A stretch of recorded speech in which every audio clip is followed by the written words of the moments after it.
Hey everyone, it's been a minute. I hope you've had a great summer. We are now talking in the telltale end of August of 2025, going into Labor Day. And I've had a great summer out here in hot Pleasanton, California, in the Bay Area. And I am sitting here with our wonderful classmate, Gloria Riviera.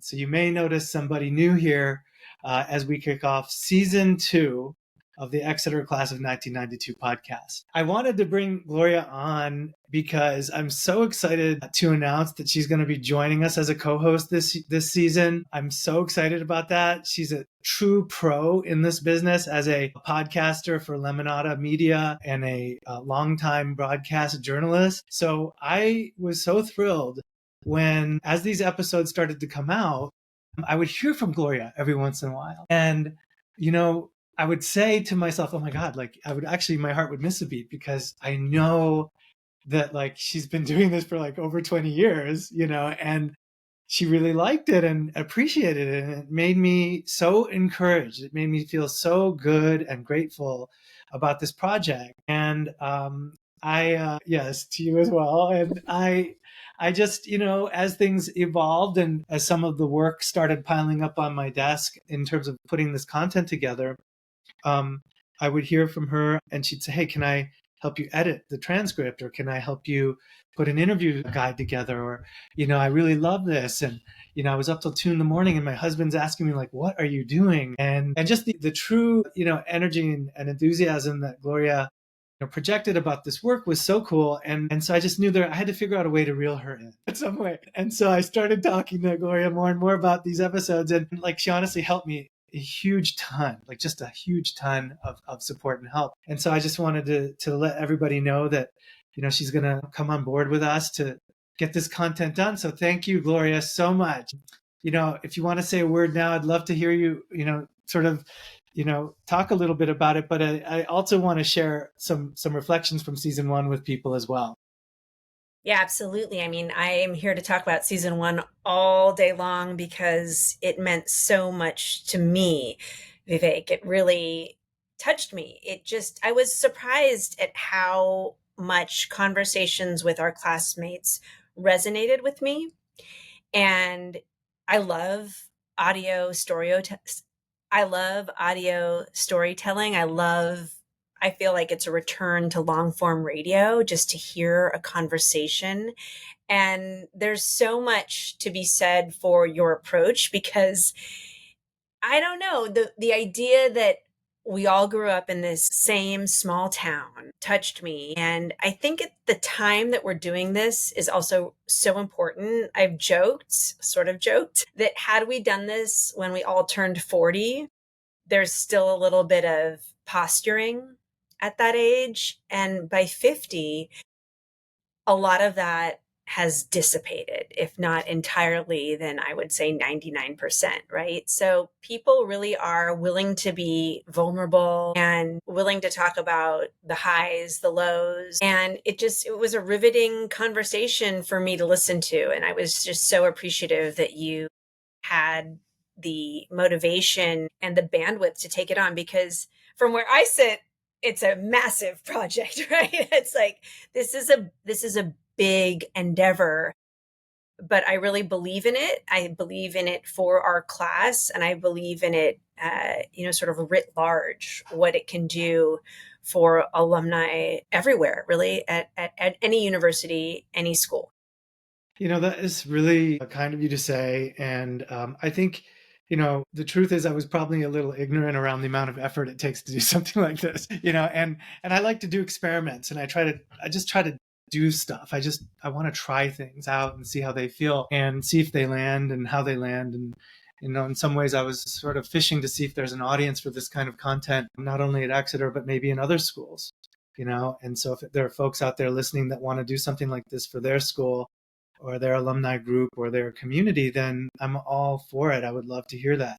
I've also been taken by the podcasting format over the last couple of years. It's really matured. It's been in the making for 20 plus years, actually, podcasting as a media phenomenon. But in the last, I'd say, particularly the last 5 years, it's really grown. And then the election itself, I think, showed the power of alternative media. And as a longtime product market executive in Silicon Valley startups, and as a marketer, I've done corporate brand and product marketing for years in software and technology companies. It's always been, my role to be the storyteller for the product. And I think this, in a way, even goes back to my, Exeter education, because what did we learn how to do?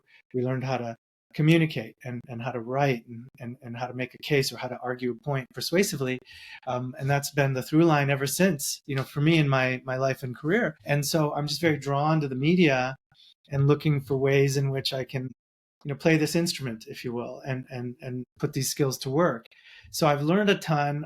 I've enjoyed it a ton, And so season one for me has been a few things. It's helped me to get up technically on how to actually record and edit and launch content. I've learned a ton about how to do that with a MacBook, a microphone, and a pair of headsets. You can do quite a lot these days. So that's exciting to me. And I've also just been touched in the way that you're talking about. I think, being 50 plus, and it's hard to believe it, but being where we are in our lives, yeah, definitely reconnecting with old classmates helps me get grounded. It helps me reconnect with a past that is important to me, that I care a lot about, and where probably for the last 30 years I've fictionalized various stories in my own mind about things that happened at Exeter or what so and so might have been like there and what they might be like now, and have been pleased to learn that a lot of those teenage ideas that sort of never, evolved past the age of 18, with adulthood, with love and loss, with the realities of our lives, really kind of grow and mature like fine wine in a way. And so one of the greatest delights is sort of meeting people again that I might have just crossed paths by. Like, Gloria, I certainly knew you. I think you lived right in Dunbar, right next door to me. And like I would see you here and there around there, but we weren't really connecting or talking much. And I don't even know if we had any classes together, but it's sort of like just getting to know you. Your nickname. I remember your nickname, right? Like that just came right back to me. Vive. And yeah, and we talked about this a little bit earlier, but I'll just say whenever I do interviews, I always ask for the correct pronunciation of a name, and you said it's Vivek. And I don't remember that as how you pronounced it at Exeter. I remember Vive, and I love that you say that you love that nickname. So I'm just clarifying for everybody that that nickname is A-okay. It is. It is. Yeah, I love that nickname. Ever since, Exeter and before, I've always had that nickname. And, yeah, I mean, those little things stick out. And so it's just been so fun. We've talked so many times in the last 6 months, and, having a new friend with such a shared experience that we've not collaborated on or even talked about before or connected about. Yet there's so much shared history and experience there. Many of the same common friends, instructors, and mentors. And we'll see this in this episode that we're going to be releasing soon, which I'm really excited about, which is with Heather Taylor. And Heather Taylor is this incredible person. She is I guess she would be, what is her title? She's the architect, or she's the... Yes, Yeah. I mean, she has the coolest job in the world, which is thinking about, what the academy needs in terms of structures, the purpose of those structures. She gets to, I mean, it's like, I forgot to go to school for architecture, but if I had, I would want that job because it just sounds so cool. Absolutely. Heather Taylor has the best job in school and college architecture in America. There's no question. I forgot what her formal title was because it's been a few months since we did the recording, but you'll hear about that in the episode. Basically, she's the Academy architect, and she's in charge of all the renovation projects, all of the construction projects from a planning, strategy, land use, and building use perspective. And what an amazing job to have at a historically significant physical campus like Phillips Exeter Academy. History is just oozing out of every nook and cranny of every building in the place. And that's one of the things I love about it and miss about it so much. I think Webster Hall itself was built in 1912. Do you know when Dunbar was built? Amazing. I don't, but I did just look up her title, and it's campus planner slash architect. And I think the word planner is so apt because in this conversation, which I got to sit in and listen to, it really felt like stumbling across like a great History Channel documentary, because she's talking about what the building needs to be for the community. Like that was the lead idea that she had to approach everything with. And so it's a very cool conversation, and I think so valuable to alum, because I want to know what's happening on campus. I don't want to go back next time and there are brand new buildings that I had no idea had sprung up. I guess that will happen if it's like if you're not going every year. But she just is so riveting to listen to in terms of how they came to what they have just launched. Oh, it's amazing. I mean, and everybody loves and knows the Academy building. That is the central, building on campus, if you can say there is one. Of course, there's so many, Phillips Hall, Jeremiah Smith Hall, Thompson Science Building, which itself has evolved into now a community center, and then the Phelps Science Center, which we didn't get to experience behind it, right? And it keeps changing, and now they have these incredible facilities over where the old tennis courts were by Love Gymnasium, with this kind of integration, right, of dance and art and theater, and the new facility there right next to the athletics, right? So this incredible strategic thinking that Exeter has, right? So credit to the trustees and to the staff, to the principal, and all these incredible professionals that get this incredible opportunity to be a part of it on a day-to-day basis. They're really thinking for the long term, like Heather put it. They're thinking for the next 100 years out. What do we make? What do we build? That's going to really stand the test of time and serve generations of future Exonians. And so, the Academy building is the last big kind of untouched project. It's 100+ years old now, and it really hasn't changed much except for some minor additions here and there. And so this big revamp of the Academy building is a big deal. And when I saw some posts on the Exonians Facebook channel about a year ago about this project coming up, it definitely stirred me like you, and I wanted to know more. And I started clicking around to try to see the PDFs, to understand the master plan kind of PDF that had been posted, to get a feel for it. And that ended up leading me to call her, find her from the switchboard, and then just call her and say, hey, would you jump onto this podcast with me and talk about it, and like maybe walk me through the renderings and talk about the actual design and strategy of this project and what we're trying to do here, in the hopes that, it kind of shines a light on it, as well as sort of lights, the inspiration of folks to support the project whichever way they can, whether they can give financially or not, but just, being in the know and, participating in this extraordinary adventure of that Academy building renovation it's sort of exciting. Even though we're this many years away from graduating, it still stirs me. I don't know why. And I think, that sort of points to the other reflection I would have about season one as well, which is making, reconnecting with people, making new friendships with people that I kind of knew but didn't know that great.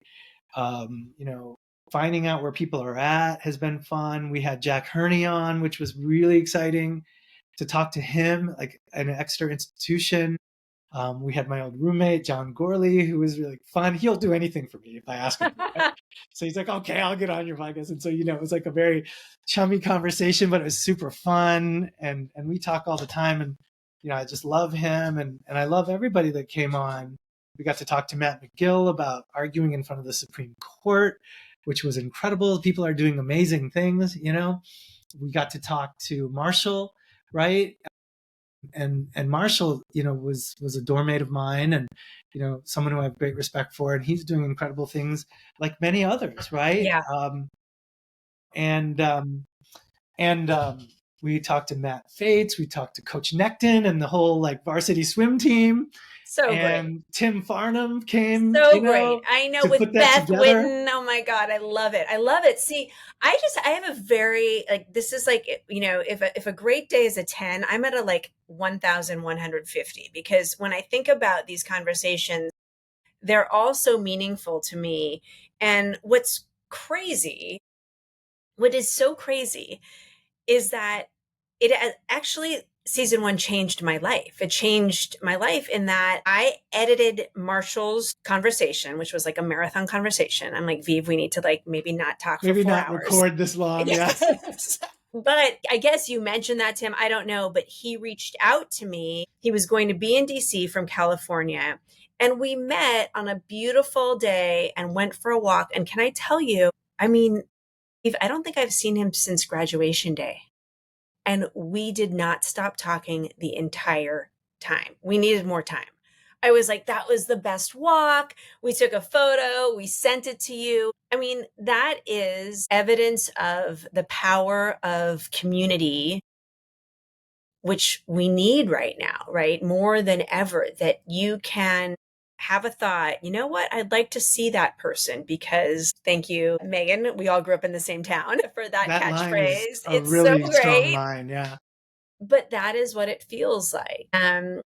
So, I just want to say, and I think I can speak on behalf of our class, certainly, a really deep sense of gratitude that I feel for you and your work and your initiative to create something where nothing was before. It's been a huge gift to all of us. And in all of our busy lives, when we have non-existent free time, somehow I was like, yes, what can I do? I want to be involved. Let's do this. It's a huge, honor for me as well to have a true pro, like a true pro.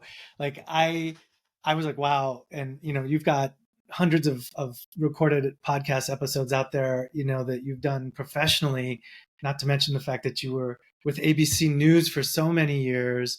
And, you're a professional journalist and media person. It means a lot to me to get your support, and it's a huge honor just to be able to work with you and to learn from you and to grow with you and evolve this project and to see where it goes. So just having some help is great, because I still have 3 more episodes in the can that have been waiting since April. I'm sorry, guys.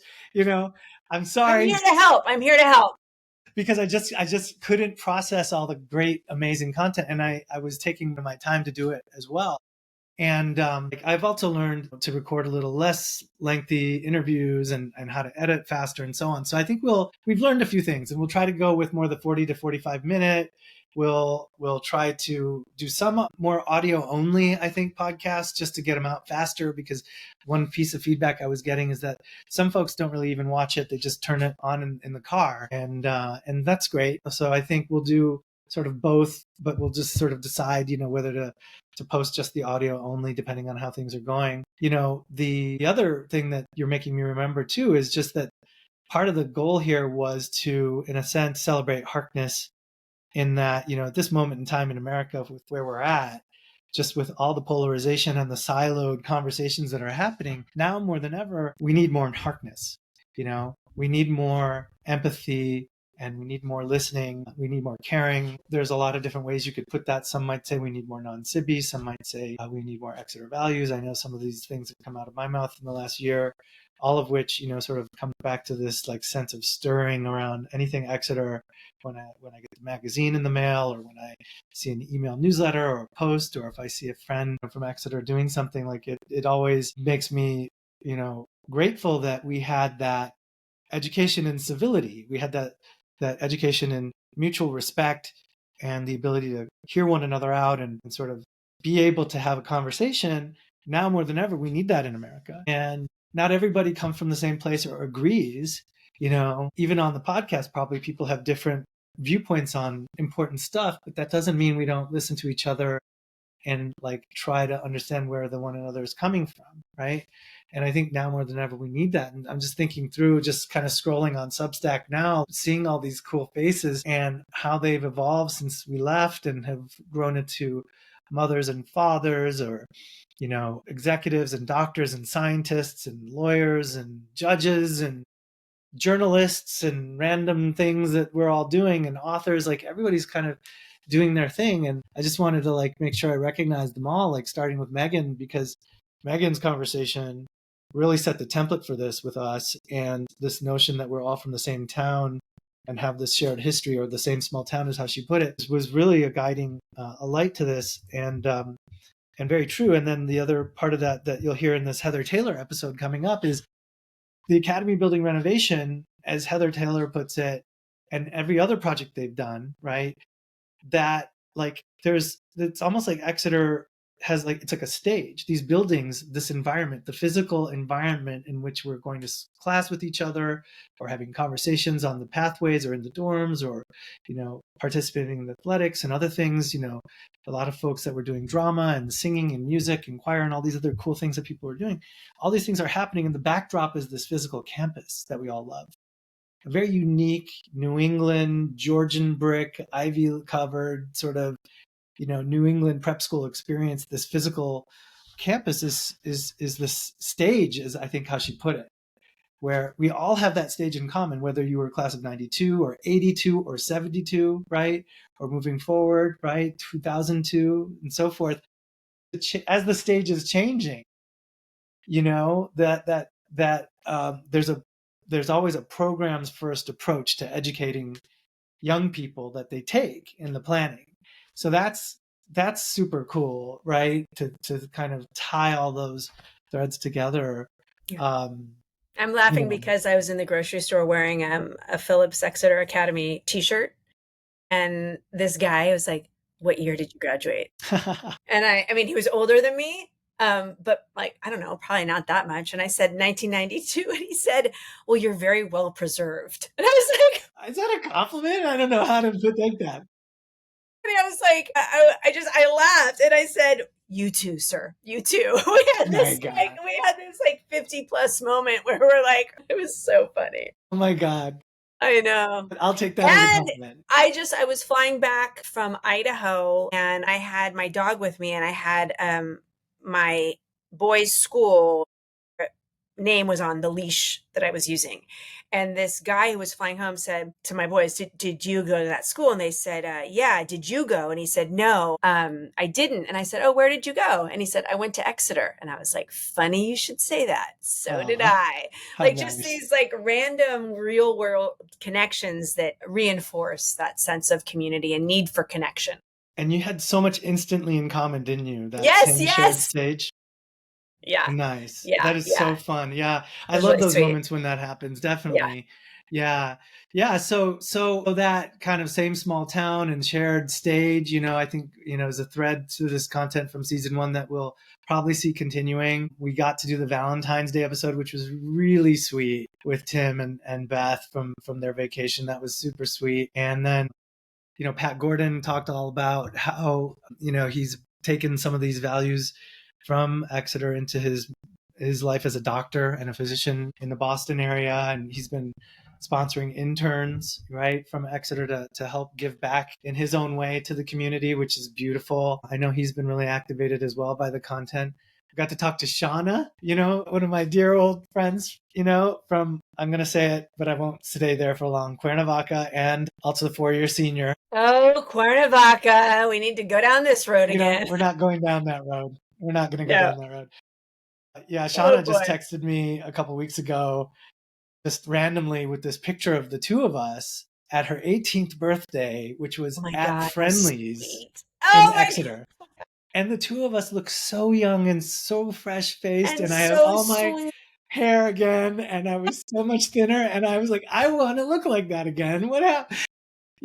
She looks the same. You look the same. Oh my gosh. I think you both look I can picture Shauna, and it's, that's another thing. It's like Shauna was in my dorm, which is such a unique and special connection. And the fact that she was close to you, I mean, for a class of more than 300, like the 6 degrees of separation, it was like we were playing 2 degrees of separation to everybody in our class. That's one of the coolest things about it. I think that's a powerful point, because as you get older and some of the kind of teenager stuff is like melted away, and you start to like really get to know one another, it's like we should all be friends. Like we we should all be supporting each other and helping each other. Like if anyone needs a job lead, or if anybody needs, advice on something, or if And now anyone we has some have all those expertise. job leads. And at this age, our job leads are like, oh, yes, he's the CEO. Oh, yes, Exactly. a really good friend of mine is, Exactly. the chief engineer at SpaceX or whatever Exactly. it is. These people are so, I still pinch myself. I know. It's hard to believe. And I remember my 15-year-old self thinking, well, okay. And little did I know. Yeah, totally. So like, that's right. Sean, in Florida, Sean Davis, also sponsoring some interns. We had a really sweet conversation about coming from Latin America and being part of that Latin American crew, that had its own sort of, kind of friend group that I remember. Identity. And I remember it very well. And Sean's such a big sweetheart. I adore him. He is absolutely. And he's doing cool stuff with private equity and philanthropy and super creative. And Haven, I got to tell you, I love the chat with Haven so much. She's only about, I don't know, maybe 70 miles away from me up in Sacramento. I don't know, maybe 50. I'm not really sure, but it's, I really want to see her because she's just so sweet and talked all about becoming this landscape architecture professor at UC Davis. Incredible. She's incredible. She will text me and be like, the Washington Post, I don't know, they like mentioned me. I go get the paper. She's like, would you mind, just grabbing it? I go to my local drugstore. I get the paper. There's a full page spread on her garden.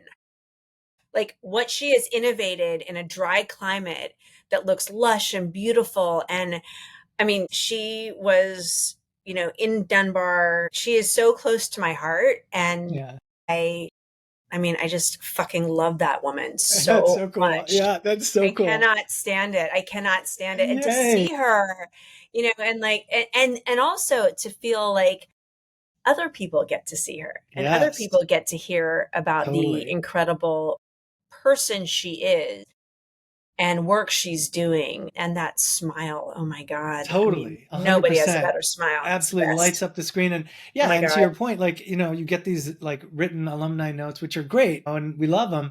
And they come out 4 times a year in the magazine, and they sort of very quickly touch on something. So this medium, I think, gives you an opportunity to go so much deeper. It's time shifted. It's on demand. It's there from 6 months ago. If you still want it, you can listen to audio, you can watch video. It doesn't really matter. Or you can stop and start it, and it could take 3 weeks to hear an episode. So there's such a power in this medium that I'm really enjoying, and I hope everyone else is. Like I said, the swim team thing with Coach Necton was awesome. What a sweet man. So kind and so like strong, and so great to just hear his wisdom, and everybody loves him so much. You can really feel that from his his in that case mostly boys. There were a couple girls. Karen was there, so that was nice, but not everybody could make it, but there were others we tried to get for that. So we'll do stuff like that, kind of fun panels and live streams. Fates was awesome. What I expected to talk to Matt about was tech stuff, since he and I are both in this startup world. I'm a kind of marketer and operator, and he's an investor on the VC side, especially in Boston, which is very different from California, in terms of tech and VC investing. And we ended up talking about being dads. We actually hardly talked about that. Of course he did. Great. It was Matt Fates. Of course you talked about being a father with Matt Fates. He's like, it was awesome. And how social media, right? Yeah. How do you manage that with your kids? So that was a really unexpected twist in the conversation. Well, Matt is 4 for 4 with his kids, and I'm sure you're 2 for 2, but that family is amazing. They are all incredible. Absolutely. And my youngest daughter has a big crush on his oldest, Jack. So Jack, if you're listening out there, Sinclair. Just celebrated her 10th birthday. Well, give him another 10, 20 years. But but imagine, it could work. It could work. A dual Exeter legacy family. Yes, I could see it. I could see it. And then I think that we ended with season, sort of episode, 14, in the sense that if you count the prologue, we did 14 episodes in season 1. Hard to believe. Yeah.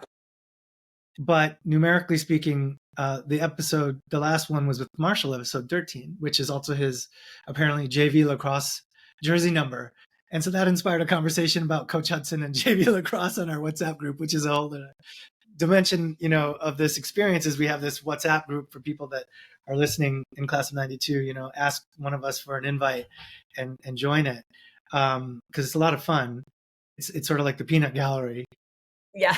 And that's where you sent me the picture, I think, Okay. on WhatsApp of you and Marshall walking together in DC. But yeah, I think that sort of experience of season one was pretty intense. And I got to say, it was a lot of work. It was Yeah, a I passion know. project. I don't mind it at all.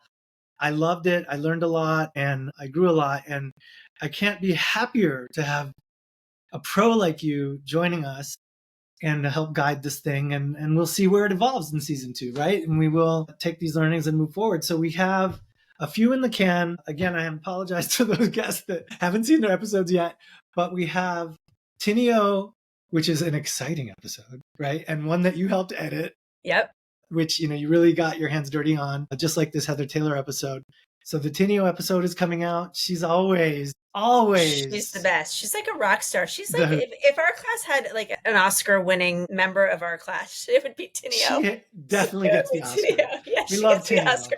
Tinio is the best. And she's now the CEO of a company in Tokyo, right? And at the time, she was just about to take that job and make that announcement. So it's been a few months. And so you sort of hear the tease of that in her episode.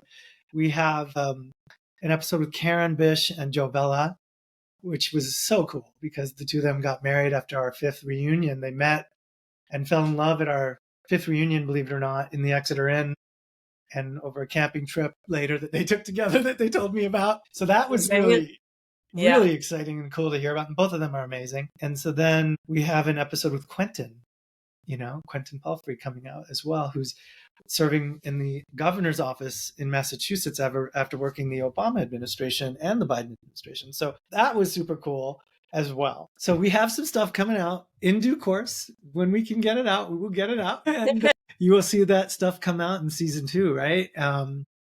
So I totally blew up the episode plan you gave me for this talk. And you did. For the record, I gave Viv like a rundown. I was like, oh yeah, we can do this in 5 minutes. Clearly it has not been 5 minutes. This is the thing. Exonians talk. I know. I'm learning this to be the case. Exonians talk. And I don't know. I learn by talking. And that doesn't always work in corporate America, by the way. But it's just who I am, like it or not. 4 years of Exeter is going to turn you into somebody, that's kind of like that. But yes, more to come and different sort of interview techniques and evergreen questions that we're going to build in and fun things that we're going to do. So if you are excited to help us out and want to, host an episode or work with us on some content or get an old teacher or mentor from Exeter involved or put a panel together or anything, a live stream, we're game. Come talk to us about your real life and tell us where you're at. I think that's kind of what this has been about. So it's been super, super fun. Again, I can't thank you enough. I'm so thrilled to have you, Gloria, to help out with this. So thank you so much for jumping in without asking and volunteering to help and for helping guide this thing moving forward. Absolutely. My pleasure. Yeah. Thank you so much. Most fun part of my day is thinking about this. Well, all right, everybody. I hope you enjoyed this, what's now going to become a kickoff episode of season 2. And the next episode after that will be the Heather Taylor episode of the Academy Architect, talking about the Academy building renovation. And that one is something you're going to want to watch on video because she's going to walk you through the designs. It's really exciting, the Academy building thing. And she was so good, right, in this. And she's an incredible person and she's just got the best job. Yeah, and I love that people always say, "Oh, like I don't know if I'm going to be good at doing this," and then they're just amazing, right? She's it's awesome. Like, was that okay? It's like, yeah, that was okay. That was like A+. So she is definitely an A+ interviewee, and you will not want to miss that episode. It's super cool. Yeah. So thanks again. And I guess I'll put the Academy bells into this because everybody likes that. And we'll hear you soon. Reach out to us anytime on the Substack or on Facebook or on the WhatsApp or email us or text us or call us or whatever. Send us pictures of your puppy. Send us pictures of your kids. We love it all. I'll send you pictures of my puppy. Okay. Yeah. Yes, absolutely. All right. Talk soon. All right, guys. Okay. Sending all the love. Okay. All the love from here to you too. Good to see you. Take care. Okay, you too. Bye, babe.